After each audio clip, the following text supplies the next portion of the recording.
നമസ്കാരം. എല്ലാ പ്രേക്ഷകർക്കും ഡോക്ടർ ക്യൂവിലേക്ക് സ്വാഗതം. പെരിഫറൽ ആർട്ടറി ഡിസീസ് ആണ് ഇന്ന് ഡോക്ടർ ക്യൂ ചർച്ച ചെയ്യുന്നത്. നമുക്കൊപ്പം ചേരുന്നത് എറണാകുളം ലിസി ഹോസ്പിറ്റലിലെ സീനിയർ കൺസൾട്ടന്റും എൻഡോവാസ്കുലർ ആൻഡ് ഇന്റർവെൻഷണൽ റേഡിയോളജിസ്റ്റുമായ ഡോക്ടർ ലിജേഷ് കുമാറാണ്. നമസ്കാരം ഡോക്ടർ.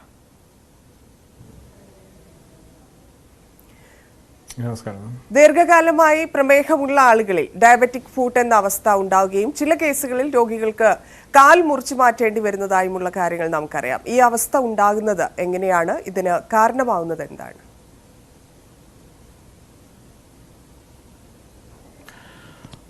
ഡയബറ്റീസ് ആക്ച്വലി പല രീതിയിൽ നമ്മുടെ ബോഡിയെ ബാധിക്കാം. അതിനകത്തൊരു രീതിയാണ് നമ്മുടെ കാലിൻ്റെ ശുദ്ധരക്തക്കുഴൽ, ആർട്ടറീസ്. അതിനകത്ത് കാൽഷ്യവും കൊളസ്ട്രോളും കൂടിയിട്ട് പ്ലാക്ക് ഉണ്ടായിട്ട് ഈ ആർട്ടറീസ് ബ്ലോക്ക് ആവാം. ബ്ലോക്കായി കഴിഞ്ഞാൽ താഴെ കാൽപാദങ്ങളിൽ രക്തോട്ടം നല്ലോണം കുറയാം. അപ്പം അതിൻ്റെ പ്രശ്നം എന്ന് വെച്ചാൽ ഒരു മുറിവുണ്ടായ സാധാരണ ഒരാളുടെ മുറിവാണെങ്കിൽ ഒന്നും ചെയ്യാണ്ട് കുറച്ച് ദിവസം അല്ലെങ്കിൽ കൂടിപ്പോൾ ഒരാഴ്ച 2 ആഴ്ച കൊണ്ട് മുറിവ് തന്നെ ഉണങ്ങിക്കോളും. ഇപ്പോൾ രക്തോട്ടം കുറവാണെങ്കിൽ നമ്മുടെ ബോഡിക്ക് അവിടെ ആക്ട് ചെയ്യാൻ പറ്റില്ല. നമ്മുടെ ബ്ലഡ് വെസൽസ് ബ്ലഡ് അവിടെ എത്തുന്നില്ല. ബ്ലഡിനകത്ത് തന്നെ മുറിവ് ഉണക്കാനുള്ള ശേഷിയുണ്ട്. ഇൻഫെക്ഷൻ ആണെങ്കിൽ ചിലപ്പോൾ നമുക്ക് ആൻറ്റിബയോട്ടിക്സ് കഴിക്കേണ്ടി വരാം, ചിലപ്പോൾ ഇഞ്ചക്ഷൻ എടുക്കേണ്ടി വരാം. അപ്പോൾ ഈ ആൻറ്റിബയോട്ടിക്സ് ആണെങ്കിലും അല്ലെങ്കിൽ മറ്റ് മരുന്നുകളാണെങ്കിലും അവിടെ എത്തേണ്ടത്, ആ മുറിവിൽ എത്തേണ്ടത് ബ്ലഡ് വഴിയാണ്. അപ്പോൾ ബ്ലഡ് തന്നെ അവിടെ എത്തുന്നില്ലെങ്കിൽ ഈ മുറിവ് പെട്ടെന്ന് ഉണങ്ങില്ല. അപ്പോൾ അതുമൂലം കുറച്ച് കഴിഞ്ഞിട്ട് വലിയ ഇൻഫെക്ഷനായി മാറാം, ഗാംഗ്രീനായി മാറാം. ആൻഡ് ഓൾമോസ്റ്റ് നമ്മുടെ പെരിഫറൽ ആർട്ടറി ഡിസീസിനകത്ത് ഒരു 20-30% ആൾക്കാർക്ക് കാല് നഷ്ടപ്പെടാനുള്ള ചാൻസും വളരെ കൂടുതലാണ്. എന്താണ് ഈ പെരിഫറൽ ആർട്ടറി രോഗം അഥവാ PAD? പെരിഫറൽ ആർട്ടറി ഡിസീസ് മാം, ഞാൻ ആദ്യം പറഞ്ഞ പോലെ തന്നെ നമ്മുടെ കാൽപാദങ്ങളിലെ രക്തോട്ടം കുറയുന്ന കണ്ടീഷനാണ് പെരിഫറൽ ആർട്ടറി ഡിസീസ്. ഇതിൻ്റെ ഡയബറ്റീസ് എന്ന് വെച്ചാൽ ഒരു കാരണം മാത്രമാണ്. ഓൾഡ് ഏജ് എന്ന് വെച്ചാൽ വാർദ്ധക്യം, ഡയബറ്റീസ്, സ്മോക്കിംഗ്, കൊളസ്ട്രോൾ കൺട്രോൾ ആവാതിരിക്കുക, ഒബിസിറ്റി എന്ന് വെച്ചാൽ അമിതവണ്ണം, ആൻഡ് ലാക്ക് ഓഫ് എക്സസൈസ്. തീരെ എക്സസൈസ് ഇല്ലാത്ത ആൾക്കാർക്കാണ് സാധാരണ പെരിഫറൽ ആർട്ടറി ഡിസീസ് കാണുന്നത്. ഓക്കെ, ഈ പെരിഫറൽ ആർട്ടറി രോഗം ഉണ്ടാക്കാൻ സാധ്യതയുള്ള റിസ്ക് ഫാക്ടേഴ്സ് എന്തൊക്കെയാണ്? ഏത് തരത്തിലുള്ള രോഗികളിലാണ് ഇതിന് കൂടുതൽ സാധ്യത?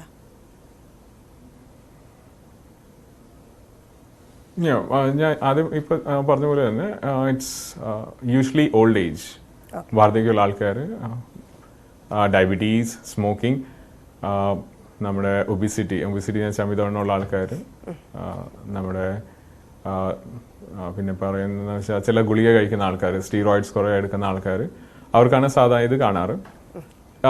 ഡയബറ്റീസ് ഉള്ള ആൾക്കാർക്ക് 1 in 3 എന്ന് വെച്ചാൽ 100-ൽ 33 അല്ലെങ്കിൽ 30-40% ആൾക്കാർക്ക് പെരിഫറൽ ആർട്ടറി ഡിസീസ് രോഗം ഉണ്ടാവും. വേറൊരു കാര്യം എന്ന് വെച്ചാൽ നമ്മുടെ പെരിഫറൽ ആർട്ടറി ഡിസീസിനകത്ത് പറയും യെസ്. പിന്നെ വേറൊരു പ്രശ്നം എന്ന് വെച്ചാൽ ഒരു ഷുഗറുള്ള ആൾക്കാർ, ഒരു പേഷ്യൻറ്റ് സ്മോക്കിംഗ് ഉണ്ടെങ്കിൽ അതിൻ്റെ റിസ്ക് ഫാക്ടർ എന്ന് വെച്ചാൽ 1+1 അല്ല, അത് more than 1+1 ആണ്. എന്ന് വെച്ചാൽ more than 2 ആണ് ഇതിൻ്റെ risk factor. So all these risk factors act together, especially if there is more than one risk factor, the chance of the patient getting peripheral artery disease will be very high. വളരെ high chance ആയിരിക്കും peripheral artery disease ഉണ്ടാവാൻ. Okay, എന്തൊക്കെ മുൻകരുതലുകളാണ് വരാതിരിക്കാൻ വേണ്ടി എടുക്കേണ്ടത്? മാം, especially diabetes ഉള്ള ആൾക്കാർ they should be doing the regular checkup. ഇടയ്ക്ക് അവരെ ഡയബറ്റോളജിസ്റ്റ് അല്ലെങ്കിൽ എൻഡോക്രിനോളജിസ്റ്റ് അല്ലെങ്കിൽ ഫിസിഷ്യനെ കാണിക്കേണ്ടതാണ്. they'll check regularly രക്തോട്ടം എങ്ങനെയുണ്ട്, കാലിൻ്റെ കണ്ടീഷൻ ഇടയ്ക്ക് നോക്കും അവർ. ഡയബറ്റീസ് പ്രോപ്പർലി കൺട്രോൾ ചെയ്യേണ്ടതാണ്. Early stage of peripheral artery disease അല്ലെങ്കിൽ ഡയബറ്റീസ് ഉള്ള ആൾക്കാർ, പെരിഫറൽ ആർട്ടറി ഡിസീസ് തുടങ്ങാത്ത ആൾക്കാരാണെങ്കിൽ exercise has to be must. Sugar properly control ചെയ്യണം. സ്മോക്കിംഗ് ഉണ്ടെങ്കിൽ സ്മോക്കിംഗ് ഡെഫിനറ്റ്ലി നിർത്തണം. പിന്നെ ഫിസീഷ്യൻസ് അല്ലെങ്കിൽ ആദ്യം പറഞ്ഞ പോലെ ഡയബറ്റീസ് മാനേജ് ചെയ്യുന്ന ആൾക്കാർ, അവർ റെഗുലറായിട്ട് കണ്ടുകൊണ്ടിരിക്കണം. എങ്ങാനും കാലിൽ മുറിവ് വന്നാൽ, ഷുഗറുള്ള ആൾക്കാർ എങ്ങാനും കാലിൽ മുറിവ് ഉണ്ടായാൽ പെട്ടെന്ന് തന്നെ അവർ ഡോക്ടറെ കാണേണ്ടതാണ്. കാരണം രക്തോട്ടം ഇല്ലാത്ത ആൾക്കാരാണെങ്കിൽ പെട്ടെന്ന് തന്നെ ആ മുറിവ് ഇൻഫെക്ഷനായിട്ട് മാറാം, ഗാംഗ്രീനായിട്ട് മാറാം. സോ ഡയബറ്റീസ് ഉള്ള ആൾക്കാരും ആക്റ്റീവ് സ്മോക്കിംഗ് ഉള്ള ആൾക്കാരും ഈ കണ്ടീഷൻ വളരെ വളരെ ഹൈ റിസ്ക് ആണ്. ആൻഡ് പ്രിവെൻറ്റ് ചെയ്യാൻ 100% പ്രിവെൻഷൻ പോസിബിൾ അല്ല, ബട്ട് ചാൻസ് നമുക്ക് നല്ലോണം കുറയ്ക്കാൻ പറ്റും. ഓക്കെ ഡോക്ടർ, നമുക്കൊരു കോൾ ഉണ്ട്. പ്രഭാകരനാണ് ഗോവയിൽ നിന്ന്. പ്രഭാകരൻ, ഡോക്ടറോട് ചോദിച്ചോളൂ സംശയം. നടക്കണമെന്നുള്ള പറഞ്ഞല്ലോ, ഇങ്ങനെ ഈ ഡയബറ്റീസ് ഉള്ളവർ ഒത്തിരി നടക്കണമെന്ന് പറഞ്ഞാൽ ശരിയാണോ? അത് ഒത്തിരി നടക്കേണ്ടതാവുന്നു. Definitely, sir. Definitely. At least ഒരു 30 to 45 minutes daily walking must ആണ്. അത് പെരിഫറൽ ആർട്ടറി ഡിസീസ് തുടങ്ങിയാലും തുടങ്ങിയില്ലെങ്കിലും. പെരിഫറൽ ആർട്ടറി ഡിസീസിന്റെ തുടക്കത്തിൽ നമ്മൾ കാണുന്നത് സിംറ്റംസ് വെച്ചാൽ അതിൻ്റെ പ്രശ്നങ്ങൾ നമുക്ക് മനസ്സിലാവുന്നത് ആദ്യം നടക്കുന്ന സമയത്ത് കാലിൻ്റെ ഒന്നീ ഗ്ലൂട്ടിയൽ റീജിയൻ വെച്ചാൽ നമ്മുടെ തൈ റീജിയൻ്റെ ബാക്കിൽ അല്ലെങ്കിൽ കാഫ് മസിൽസ് അവിടെ പെയിൻ തുടങ്ങും. അതിനാണ് ക്ലോഡിക്കേഷൻ പെയിൻ എന്ന് പറയുക. പിന്നെ പതുക്കെ കൂടി ബ്ലോക്ക് കുറച്ചുകൂടി സിവിയർ ആകുമ്പോൾ നമുക്ക് വെറുതെ ഇരിക്കുന്ന സമയത്തും പെയിൻ തുടങ്ങും. പിന്നെ കുറച്ച് കഴിഞ്ഞിട്ട് കാലിലെ മുറിവുണ്ടാവാം, ഗാംഗ്രീൻ ഉണ്ടാവാം. സോ ഇതൊക്കെ വരാതിരിക്കണമെങ്കിൽ എക്സസൈസ് മസ്റ്റ്. എക്സസൈസ് ചെയ്യുമ്പോൾ കൊളാറ്റൽസ് ഒക്കെ ഡെവലപ്പ് ആവും ആൻഡ് നമ്മുടെ ഇത് ഷുഗർ കൺട്രോൾ ആവും ആൻഡ് ബോഡി മെക്കാനിസംസ് ഒക്കെ ഇംപ്രൂവ് ആയിട്ട് പെരിഫറൽ ആർട്ടറി ഡിസീസ് വരാനുള്ള ചാൻസും കുറയും. ഓക്കെ ഡോക്ടർ, പെരിഫറൽ ആർട്ടറി രോഗം വരാൻ സാധ്യതയുള്ള ആളുകൾ അവരെന്തൊക്കെ ലക്ഷണങ്ങളാണ് ശ്രദ്ധിക്കേണ്ടത്?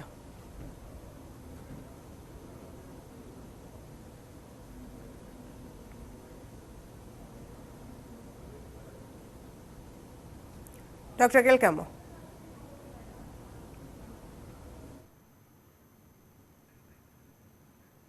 ഓക്കെ, ഡോക്ടറിലേക്ക് തിരിച്ചെത്താം ചെറിയ ഇടവേളയ്ക്ക് ശേഷം.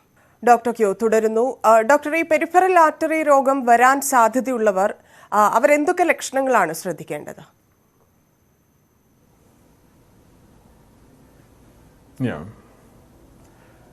സോ പെരിഫറൽ ആർട്ടറി ഡിസീസിനകത്ത് മാം ഇനീഷ്യലി ഞാൻ ആദ്യം പറഞ്ഞ പോലെ ഏറ്റവും ആദ്യം നമ്മൾ കാണുന്നത് നടക്കുന്ന സമയത്ത് പേഷ്യൻ്റ് ആൾ നടക്കുമ്പോൾ കാലിൻ്റെ കാഫിനകത്ത് അല്ലെങ്കിൽ നമ്മുടെ തൈ റീജിയനിൽ പെയിൻ ഉണ്ടാവാം. കുറച്ച് നേരം നിന്നാൽ പെയിൻ കുറയും, പിന്നെ വീണ്ടും കുറച്ച് നേരം നടന്നാൽ വീണ്ടും പെയിൻ തുടങ്ങും. ഇതാണ് ക്ലോഡിക്കേഷൻ പെയിൻ, ടിപ്പിക്കൽ പെയിൻ ആണ്. സോ ഈ കണ്ടീഷനകത്ത് എല്ലാവർക്കും ആൻജിയോപ്ലാസ്റ്റി അല്ലെങ്കിൽ ബൈപ്പാസ് അതിൻ്റെ ആവശ്യം ഉണ്ടാവില്ല. നമുക്ക് മരുന്ന് കൊണ്ട് തന്നെ മിക്കവാറും ആൾക്കാരെ മാനേജ് ചെയ്യാൻ പറ്റും. പക്ഷെ ചില ആൾക്കാർ ജോലിൻ്റെ ഭാഗമായിട്ട് തന്നെ അവർ നല്ലോണം ആക്റ്റീവായിരിക്കണം. എന്ന് വെച്ചാൽ ചില ആൾക്കാർ നല്ലോണം നടക്കുന്ന ആൾക്കാരായിരിക്കാം, ചില ആൾക്കാർ നല്ലോണം സൈക്ലിംഗ് ചെയ്യുന്ന ആൾക്കാരായിരിക്കാം. അവർക്ക് ഇങ്ങനത്തെ പെയിൻ തന്നെ വളരെ ബുദ്ധിമുട്ടുണ്ടാക്കും. എന്നുവെച്ചാൽ ലൈഫ് സ്റ്റൈൽ ലിമിറ്റിംഗ് ക്ലോഡിക്കേഷൻ എന്ന് പറയും. അവരെ എല്ലാ ദിവസവും ഉള്ള ആക്ടിവിറ്റീസ് തന്നെ ഇത് ബാധിക്കാൻ തുടങ്ങും. അങ്ങനത്തെ ആൾക്കാർ ഡെഫിനറ്റ്ലി നമ്മൾ എന്നുവെച്ചാൽ റീവാസ്കുലൈസേഷൻ എന്നുവെച്ചാൽ ഈ ബ്ലോക്ക് മാറ്റാനുള്ള ട്രീറ്റ്മെൻറ്റ് വേണ്ടി ആക്റ്റീവ്ലി ആലോചിക്കും. ഷുഗർ ഉള്ള ആൾക്കാർക്ക് മിക്കവാറും ഇത് കാണുന്നത് കുറച്ച് വയസ്സുള്ള 50+ 60 ഇയേഴ്സ് ആ ഏജിലാണ് സാധാരണ ഇത് കാണാറ്. അപ്പം അങ്ങനത്തെ ആൾക്കാരുടെ ആക്ടിവിറ്റീസ് ഓബ്വിയസ്ലി കുറച്ച് ലിമിറ്റഡ് ആയിരിക്കും. അങ്ങനത്തെ ആൾക്കാർക്ക് നല്ലോണം കുറേ ദൂരം നടന്നാലേ ഇങ്ങനത്തെ പെയിൻ തുടങ്ങുള്ളൂ. അങ്ങനത്തെ ഡെഫിനറ്റ്ലി നമ്മൾ മെഡിസിൻ കൊണ്ട് മാനേജ് ചെയ്യുക. മെഡിസിൻ കൊണ്ട് തന്നെ അവരുടെ ആക്ടിവിറ്റീസ് കുറച്ച് ഇമ്പ്രൂവ് ആവുന്നുണ്ട്. ക്ലോഡിക്കേഷൻ ഡിസൈൻ വെച്ചാൽ നമ്മൾ എപ്പോഴും പേഷ്യനോട് ചോദിക്കുന്നത് എത്ര ദൂരം നടക്കുമ്പോഴാണ് പെയിൻ വരുന്നത്. അപ്പോൾ അതിനെയാണ് ക്ലോഡിക്കേഷൻ ഡിസ്റ്റൻസ് എന്ന് പറയുക. അതിൻ്റെ അളവ് കൂടി കിട്ടുകയാണെങ്കിൽ തന്നെ മെജോറിറ്റി ആൾക്കാർ വളരെ ഹാപ്പി ആയിരിക്കും. സോ അവരുടെ ലൈഫ് സ്റ്റൈൽ ലിമിറ്റേഷൻ കുറയും. അങ്ങനത്തെ ആൾക്കാർ മെഡിസിൻ കൊണ്ട് തന്നെ മുന്നോട്ട് പോകാം. കുറച്ച് കഴിഞ്ഞിട്ട് ആണ് critical limb ischaemia. Critical limb ischaemia എന്ന് വെച്ചാൽ ഒരു ക്രിട്ടിക്കൽ ലെവൽ കഴിഞ്ഞാൽ കാലിൻ്റെ രക്തോട്ടം വളരെ കുറഞ്ഞ അവസ്ഥയിൽ വരും. അങ്ങനത്തെ കണ്ടീഷനിലെ ആൾക്കാർക്ക് വരുന്നത് റെസ്റ്റ് പെയിൻ എന്ന് വെച്ചാൽ വെറുതെ ഇരിക്കുമ്പോഴും വേദന ഉണ്ടാവുക. സെക്കൻഡ് തിങ്, ഒരു ചെറിയ മുറിവ് പെട്ടെന്ന് ഉണങ്ങാണ്ടിരിക്കുക, അത് വലുതായിക്കൊണ്ടിരിക്കുക, അല്ലെങ്കിൽ കാലിൻ്റെ വിരൽ കറുത്തുകൊണ്ടിരിക്കുക, കാലിൻ്റെ ഇൻഫെക്ഷൻ പെട്ടെന്ന് മാറാണ്ടിരിക്കുക. അതിനാണ് ക്രിട്ടിക്കൽ ലിംബ് ഇസ്കീമിയ എന്ന് പറയുക. ക്രിട്ടിക്കൽ ലിംബ് ഇസ്കീമിയ ആയി പോയാൽ അത് വളരെ സീരിയസ് കണ്ടീഷനാണ്. ക്രിട്ടിക്കൽ ലിംബ് ഇസ്കീമിയ വന്നാൽ ഓൾമോസ്റ്റ് 20% ആൾക്കാരുടെ കാല് നമ്മൾ എന്ത് ചെയ്താലും നമുക്ക് നഷ്ടപ്പെടാൻ ചാൻസ് ഉണ്ട്. അപ്പോൾ ഏറ്റവും നല്ല ക്രിട്ടിക്കൽ ലിംബ് ഇസ്കീമിയ എന്ന് വെച്ചാൽ ഈ വെറുതെ ഇരിക്കുമ്പോൾ പെയിൻ ഉണ്ടാവുക, അല്ലെങ്കിൽ മുറിവ് പെട്ടെന്ന് ഉണങ്ങാണ്ട് വരിക, അങ്ങനെയൊക്കെയാണെങ്കിൽ പെട്ടെന്ന് ഡോക്ടറെ കാണിച്ചിട്ട് രക്തോട്ടത്തിൻ്റെ നമുക്ക് മനസ്സിലാക്കണം രക്തോട്ടം എങ്ങനെ ഉണ്ടെന്ന്. അത് വളരെ സിമ്പിളായി നമുക്ക് മനസ്സിലാക്കാവുന്നതാണ്. നമുക്ക് ഏറ്റവും സിമ്പിൾ ക്ലിനിക്കൽ എക്സാമിനേഷൻ എന്ന് വെച്ചാൽ നമ്മൾ പൾസ് തൊട്ട് നോക്കുക എങ്ങനെയുണ്ടെന്ന്. പൾസ് വളരെ നല്ലതാണെങ്കിൽ ക്രിട്ടിക്കൽ ലിംബ് ഇസ്കീമിയ ആവാൻ ചാൻസ് കുറവാണ്.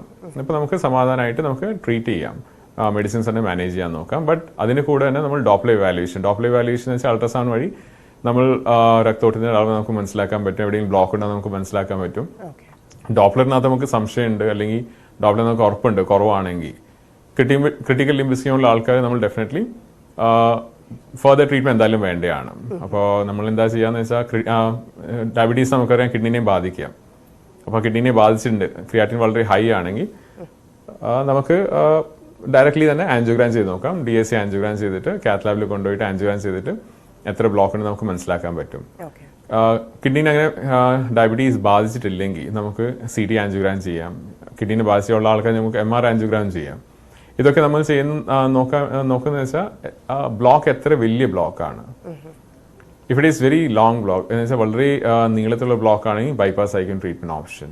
ബട്ട് ചെറിയ ബ്ലോക്കാണ്, ജോയിൻസ് ക്രോസ് ചെയ്യുന്നില്ല, അങ്ങനെയൊക്കെയാണെങ്കിൽ നമുക്ക് എൻഡോവാസ്കുലർ ട്രീറ്റ്മെന്റ് എന്ന് വെച്ചാൽ പിൻഹോൾ ഒരു ചെറിയ മുട്ടുസൂചി പോലെ ഒരു മുറിവുണ്ടാക്കിയിട്ട് തന്നെ നമുക്ക് ആ ബ്ലോക്ക് മാറ്റാൻ പറ്റാവുന്നതാണ്. ശരി ഡോക്ടർ, നമുക്കൊരു കോൾ ഉണ്ട്. കോട്ടയത്ത് നിന്ന് സാബു ആണ്. സാബു, ഡോക്ടറോട് ചോദിച്ചോളൂ സംശയം.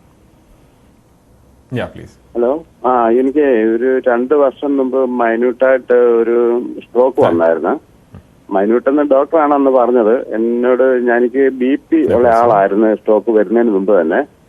BP വൈകിട്ട് ചോറിലുണ്ടെച്ച് കിടന്നു കഴിഞ്ഞപ്പോൾ നേരം വെളുത്തപ്പോഴത്തേന് എന്റെ ഇടത് സൈഡ് ഈ തല തൊട്ട് ഇടത് സൈഡ് കൈയും കാലും എല്ലാം അങ്ങ് മരച്ചിരിക്കുന്നു. തൊട്ടാല് ഒരു പെരുപ്പ് മരച്ച് ഒരു പോച്ചിലുമായിട്ടിരിക്കുന്നു. എന്ന് പറഞ്ഞാൽ അങ്ങനെ കോട്ടയം മെഡിക്കൽ കോളേജിൽ പോയി അവരൊരെണ്ണം സ്കാൻ ചെയ്തു. ബ്രെയിനാണ് സ്കാൻ ചെയ്തത്. ബ്രെയിൻ സ്കാൻ ചെയ്ത് കഴിഞ്ഞപ്പോഴത്തേന് ഡോക്ടർ പറഞ്ഞു ഇങ്ങേർക്ക് ചെറുതായിട്ട് മൈന്യൂട്ടായിട്ട് ഒരു സ്ട്രോക്ക് വന്നതാണ്, ബ്രെയിനിനുള്ളിലെ ചെറിയൊരു ഞരമ്പ് ബ്ലോക്ക് ആയിപ്പോയെന്ന് പറഞ്ഞു. അത് എപ്പോഴാ വന്നേ, ടൈം ഓവറായത് കാരണം നമുക്ക് ഇനിയിപ്പോൾ അത് അടിച്ചൊന്നും കളയാൻ പറ്റത്തില്ല. അതുകൊണ്ട് ഇവിടെ കിടക്ക് ഇനി വരാതിരിക്കാനുള്ള മരുന്ന് നിങ്ങൾ കഴിക്കാൻ പറഞ്ഞ ഒരു ദിവസം അവിടെ അഡ്മിറ്റ് ചെയ്തു. കിടന്ന് പിറ്റേ ദിവസം ഇങ്ങ് വിട്ടു, വീട്ടിൽ വന്നു. എനിക്ക് കുറെ മരുന്നുകൾ 5-6 സൈസ് മരുന്നുകൾ ഇപ്പോഴും എഴുതി തന്നിട്ടുണ്ട്. നിങ്ങൾക്ക് ഇനിയും വരാതിരിക്കാനായിട്ടുള്ള മരുന്നാണ് ഇപ്പം നിങ്ങൾ കഴിക്കുന്നത്, വന്നതിന് ഇനി ഒന്നും ചെയ്യാൻ പറ്റത്തില്ല എന്ന് പറഞ്ഞു. പക്ഷെ എനിക്ക് അന്ന് തൊട്ട് ഇന്ന് വരെയും എനിക്ക് ഇടത് സൈഡ് തല തൊട്ട് ആ സൈഡ് കണ്ണ്, മൂക്ക്, ആ സൈഡ് നാക്ക്, ഇടത് കൈ കംപ്ലീറ്റ്, കാല് മുഴുവനും എല്ലാ സൈഡെല്ലാം ഇപ്പോഴും മരച്ച് തന്നെയായിരിക്കുന്നു. മരപ്പും പുകച്ചിലും. എനിക്ക് എന്റേതായിട്ടുള്ള കാര്യങ്ങളൊക്കെ നടത്താൻ കുസിപ്പം ബാത്റൂം എല്ലായിടത്തും പോകുന്നുണ്ട്. അത്യാവശ്യം കടകളിലെല്ലാം നടക്കാം. ആ പഴയതുപോലെ തന്നെ കംപ്ലീറ്റ് എനിക്ക് നടക്കാം. ഈ ഒരു നടപ്പും ഈ ഒരു പെരുപ്പും പുകച്ചിലുമാണ് എനിക്ക് അന്ന് തൊട്ട് ഇന്ന് വരെ നിൽക്കുന്നത്. അത് മാറാനായിട്ട് എന്തെങ്കിലും ചാൻസ് ഉണ്ടോ ഡോക്ടർ? ഈ ബ്ലോക്ക് മാറ്റാൻ ഇനി എന്തെങ്കിലും വകുപ്പുണ്ടോ? അതെനിക്കൊന്ന് അറിയണം. അതിനെയാണ്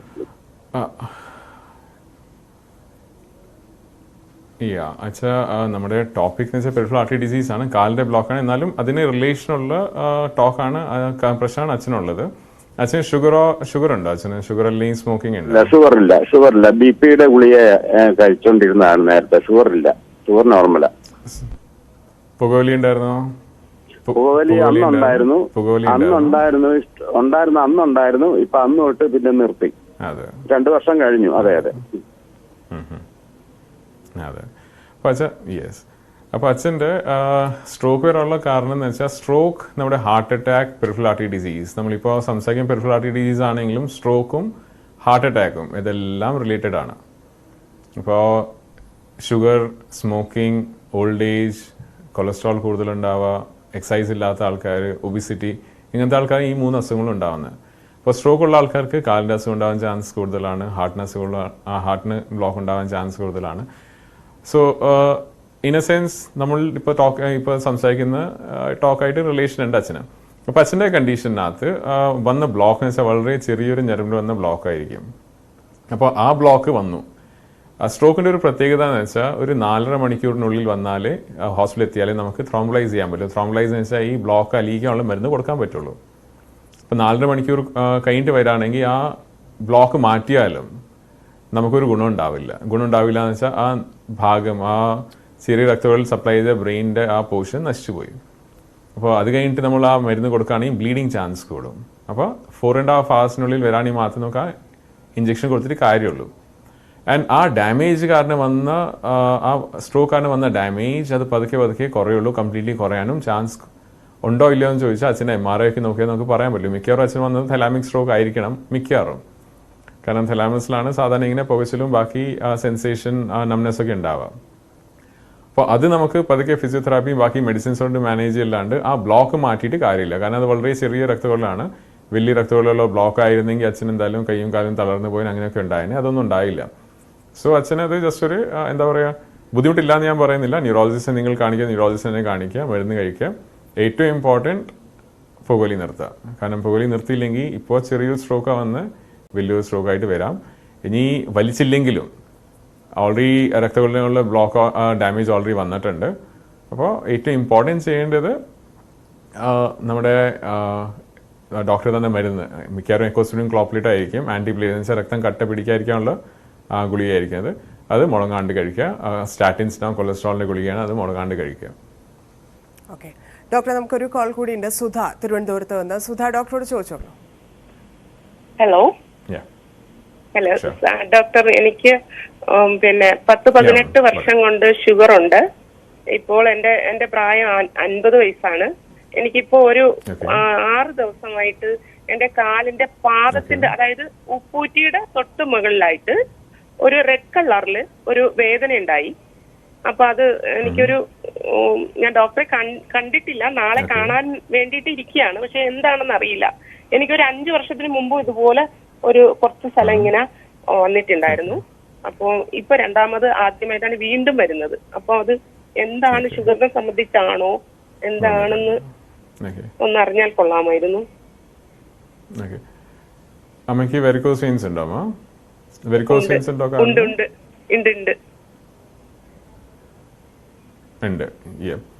സോ മാം, കാലിന്റെ ആങ്കിൾ റീജനിൽ എന്തെങ്കിലും സ്കിൻ ചേഞ്ചസ് വരുന്നുണ്ടെങ്കിൽ ഉണങ്ങാത്ത മുറിവ് വരുന്നുണ്ടെങ്കിൽ അത് ഡയബറ്റീസ് കാരണമാവാൻ ചാൻസ് കുറവാണ്. മിക്കവാറും അതിന്റെ കോസ് ഇപ്പോൾ വെരിക്കോസ് വെയിൻസ് എന്ന് വെച്ചാൽ നമ്മൾ വളരെ മുറിവില്ല ഡെഫിനറ്റ്ലി, ബട്ട് സ്കിൻ ചേഞ്ചസ് വരാൻ തുടങ്ങിയിട്ടുണ്ട് അമ്മയ്ക്ക്. അപ്പോൾ മോസ്റ്റ് ലൈക്ലി സെല്ലൈറ്റിസ് ആയിരിക്കും അത്, എന്നുവെച്ചാൽ ചെറിയ ഇൻഫെക്ഷൻ വന്നിട്ടുണ്ടാവും. ആങ്കിൾ റീജനിൽ, അമ്മ പറയുന്ന ആങ്കിൾ റീജൻ ആണ്. ആങ്കിൾ റീജനകത്ത് ഒരു സ്കിന്നിൻ്റെ വ്യത്യാസം ഉണ്ടാവുക, ഇൻഫെക്ഷൻ ഉണ്ടാവുക, ചില ആൾക്കാർക്ക് കാലിലൂടെ കറുത്ത് വരും, ചില ആൾക്ക് മുറിവ് ഉണ്ടാവാം. അതൊക്കെ മോസ്റ്റ് ലൈക്ലി വെരിക്കോസ് വെയിൻ കാരണമാണ്. ഡയബറ്റീസ് കൊണ്ടോ അതോ പെരിഫറൽ ആർട്ടറി ഡിസീസ് എന്ന് വെച്ചാൽ ബ്ലോക്ക് കൊണ്ടല്ല. അപ്പോൾ അതിൻ്റെ ട്രീറ്റ്മെൻറ്റ് എന്ന് വെച്ചാൽ വെരിക്കോസ് വെയിൻ ആദ്യം ഉണ്ടെന്ന് ഉറപ്പുവരുത്തണം, ഡോപ്ലർ ചെയ്തിട്ട്. ചില ആൾക്കാർ പുറത്തുതന്നെ കാണാം, ചില ആൾക്കാരുടെ വെരിക്കോസ് വെയിൻസ് പുറത്ത് കാണുകയില്ല, ഹിഡൻ വെരിക്കോസ് വെയിൻസ് ആയിരിക്കും. അപ്പോൾ ഡോപ്ലർ പ്രോപ്പർലി ചെയ്തിട്ട് നമുക്ക് നോക്കണം വെരിക്കോസ് വെയിൻ്റെ തന്നെയാണോ. ക്ലിനിക് എക്സാമിനേഷൻ വെച്ചാൽ നോക്കിയിട്ട് നിങ്ങൾ ആരെ കാണിക്കുന്നത് ആ ഡോക്ടറെ കാണിച്ചിട്ട് ഉറപ്പുവരുത്തുക ഇത് വെരിക്കോസ് വെയിൻ്റെ പ്രശ്നമാണോ പെരിഫറൽ ആർട്ടറി ഡിസീസിൻ്റെ ആണോ. കാരണം രണ്ടിനും ട്രീറ്റ്മെൻറ്റ് വ്യത്യാസമാണ്. കാരണം വെരിക്കോസ് വെയിൻ കാരണം കോംപ്ലിക്കേഷൻസ് ഉണ്ടാവാൻ തുടങ്ങി. കോംപ്ലിക്കേഷൻസ് ആദ്യം പറഞ്ഞ പോലെ തന്നെ കാല് കറക്കുക, മുറിവ് ഉണ്ടാവുക, ചിലർക്ക് നല്ല വേദന ഉണ്ടാവും. അപ്പോൾ ചില ആൾക്കാർക്ക് വെരിക്കോസ് വെയിനകത്ത് രക്തം കട്ട പിടിക്കും. അപ്പോൾ കോംപ്ലിക്കേഷൻസ് ഉണ്ടാവാൻ തുടങ്ങിയാൽ വെരിക്കോസ് വെയിൻ ചികിത്സിക്കണം. ചില ആൾക്കാർക്ക് ജസ്റ്റ് ചെറിയ വേദന, ചെറിയ കെട്ടുകഴപ്പായിരിക്കും, ചെറിയ ചൊറിച്ചിലായിരിക്കും, നീരായിരിക്കും, അതൊക്കെ നമുക്ക് സ്റ്റോക്കിങ്സിന് മാനേജ് ചെയ്യാൻ പറ്റും. ബട്ട് അമ്മ പറഞ്ഞ സ്ഥിതി ഇതനുസരിച്ച് ചെറിയ ഇൻഫെക്ഷൻ വന്നിട്ടുണ്ട്, സെല്ലൈറ്റിസ് ആയിരിക്കും മിക്കവാറും. അപ്പോൾ മിക്കവാറും അമ്മയ്ക്ക് ഈ സെല്ലൈറ്റിസ് ഇൻഫെക്ഷൻ മാറി കഴിഞ്ഞിട്ട് മിക്കവാറും അമ്മയ്ക്ക് വെരിക്കോസിന് ട്രീറ്റ്മെൻറ്റ് ചെയ്യണം. ആൻഡ് റൈറ്റ് നൗ ഈ നമ്മുടെ ഇപ്പോഴത്തെ ഉള്ള സയൻറ്റിഫിക് എവിഡൻസ് എന്ന് വെച്ചാൽ ശാസ്ത്രീയമായ ഇത് നോക്കുകയാണെങ്കിൽ ഏറ്റവും നല്ല ഓപ്ഷൻ ലേസറാണ്. ലേസർ എന്ന് വെച്ചാൽ ഡേ കെയർ ആയിട്ട് ഒരു കാലാണെങ്കിൽ രാവിലെ വരിക ചെയ്യുക, വൈകുന്നേരം പോവുക. വളരെ സിമ്പിൾ ട്രീറ്റ്മെൻറ്റ് ആണ്. ആൻഡ് ലേസർ കഴിഞ്ഞാൽ ഓൾമോസ്റ്റ് 85-90% ആൾക്ക് വീണ്ടും വെരിക്കോസിൻ്റെ ബുദ്ധിമുട്ട് ഉണ്ടാവില്ല. അപ്പോൾ ആദ്യം പ്രോപ്പർലി ഒന്ന് ക്ലിനിക്കൽ എവാലുവേഷന് വേണ്ടി നിങ്ങൾ ഡോക്ടറെ കാണിക്കുക. മിക്കവർക്കും ഈ ലക്ഷണങ്ങൾ ഉണ്ടാവാറുണ്ട്, അപ്പം രോഗം തിരിച്ചറിയാറുണ്ട്. പക്ഷേ ഈ പെരിഫറൽ ആർട്ടറി രോഗം ഉണ്ടായിരിക്കുകയും എന്നാൽ അതിന്റെ യാതൊരുവിധ ലക്ഷണങ്ങളും ഇല്ലാതിരിക്കുകയും ചെയ്യുന്ന അവസ്ഥ അല്ലെങ്കിൽ അതിനുള്ള സാധ്യതയുണ്ട്. അത് എത്രത്തോളം അപകടകരമാണ്? ഡെഫിനറ്റ്ലി ഓൺലി ആഫ്റ്റർ സർട്ടൻ ഒരു ലിമിറ്റ് കഴിഞ്ഞാൽ ഈ പെരിഫറൽ ആർട്ടറി ഡിസീസ് ലക്ഷണം പുറത്തു വരുള്ളൂ. അപ്പോൾ മിക്കവാറും ആൾക്കാർ നമ്മൾ കാണുന്നത് ഷുഗറുള്ള ആൾക്കാരുടെ കാലിൻ്റെ പൾസ് നോക്കുമ്പോൾ കുറേ ആൾക്കാർക്ക് ഉണ്ടാവില്ല. 50% ആൾക്കാർക്ക് ഓൾമോസ്റ്റ് പൾസ് ഉണ്ടാവില്ല, സിംറ്റംസ് ഉണ്ടാവില്ല. എന്ന് വെച്ചാൽ പുറത്ത് ലക്ഷണങ്ങളൊന്നും ഉണ്ടാവില്ല. ഒരു ലിമിറ്റ് കഴിഞ്ഞാലാണ് ഇതിൻ്റെ ലക്ഷണങ്ങൾ പുറത്ത് വരാൻ തുടങ്ങുക. ഞാൻ ആദ്യം പറഞ്ഞാൽ ആദ്യം നടത്തത്തിനാണ് ഒരു നോർമൽ വാക്കിംഗ് പറ്റില്ല. നടക്കുമ്പോൾ വേദന എടുക്കുക, കുറച്ച് നടക്കുമ്പോൾ വേദന എടുക്കുക, അവിടെ കുറച്ച് നിൽക്കേണ്ടി വരിക, നിന്ന് കഴിഞ്ഞ് വേദന മാറുമ്പോൾ വീണ്ടും നടക്കുക, പിന്നെ വീണ്ടും നിൽക്കേണ്ടി വരിക, കയറ്റം കയറുമ്പോൾ കുറേ നല്ല ബുദ്ധിമുട്ടുണ്ടാവുക. ഇതൊക്കെയാണ് ലക്ഷണങ്ങൾ. പക്ഷെ അതിന് മുമ്പ് നമ്മൾ ഡോക്ടേഴ്സിലായിട്ട് കാണുന്ന ആൾക്കാരാണെങ്കിൽ നമുക്കറിയാൻ പറ്റും, എന്ന് വെച്ചാൽ രക്തോട്ടം കുറവാണെങ്കിൽ. അപ്പം അങ്ങനത്തെ ആൾക്കാർ പ്രോപ്പർലി മെഡിസിൻസ് ഒക്കെ സ്റ്റാർട്ട് ചെയ്തിട്ട് പ്രോപ്പർ എക്സസൈസ് ചെയ്യുകയാണെങ്കിൽ അതിൻ്റെ ലക്ഷണം ഉണ്ടാവാതിരിക്കാനുള്ള ചാൻസ് കൂടുതലാണ്. PID പൂർണ്ണമായിട്ട് ചികിത്സയിലൂടെ ഭേദപ്പെടുത്താനാകുമോ അതോ നിയന്ത്രിച്ചു നിർത്താൻ മാത്രമേ കഴിയുകയുള്ളൂ? Yes ma'am. 100% ഇത് മാറ്റാൻ പറ്റില്ല. മാറ്റാൻ പറ്റാത്തതിന് കാരണം എന്ന് വെച്ചാൽ ഇറ്റ്സ് ഓൺഗോയിങ് ഡിസീസ്. എന്ന് വെച്ചാൽ ഇത് നമ്മുടെ ബോഡീൻ്റെ ഒരു പാർട്ടായി മാറി. എന്ന് വെച്ചാൽ സ്മോക്കിംഗ് നിർത്തിയാലും അതിൻ്റെ എഫക്റ്റ് കുറേ അത് ജീവിതകാലം മൊത്തം ഉണ്ടാവും.